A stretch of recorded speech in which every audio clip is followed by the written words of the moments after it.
We have reached the pinnacle, we have reached the top, we have reached the number one song of the world this week. And this is another bona fide classic, and it's from the group Pink Floyd with their song, you know the song, Another Brick in the Wall, Part 2. Now, it was a three-part album. It was written by, The Wall, written by Roger Waters, Part 2, a protest song against corporal punishment and rigid and abusive schooling, featuring a children's choir at the suggestion of the producer. As in part, Pink Floyd added elements of disco. Well, anyway, it didn't really sound disco-ish, but still, it's a great classic song. Part 2 was Pink Floyd's use to quit singer since Point Me to the Sky in 1968. It sold more than 4 million copies worldwide, topped the singles chart in 14 countries, including in the UK and the US.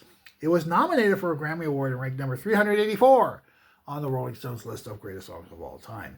The three-part I Have Another Brick in the Wall appear in the rock opera The Wall. They're essentially one verse each, although Part 2 sees its own verse sung twice, once by Floyd members and the second time by the guest choir along with Waters and Gilmour during Part 1. The protagonist, Pink, begins building a metaphorical wall around himself following the death of his father. In Part 2, traumas involve overprotective mother and abusive school teachers, becomes bricks in the wall following a violent breakdown. In Part 3, Pink dismisses everyone they know just as bricks in the wall. Now, bassist Roger Waters wrote Part 2 as a protest song against rigid schooling, particularly boarding schools. Another Brick in the Wall appears in the film based on the album. In the Part 2 sequence, children enter a school and march in unison through a meat grinder, become putty-faced clowns before riding and burning down the school.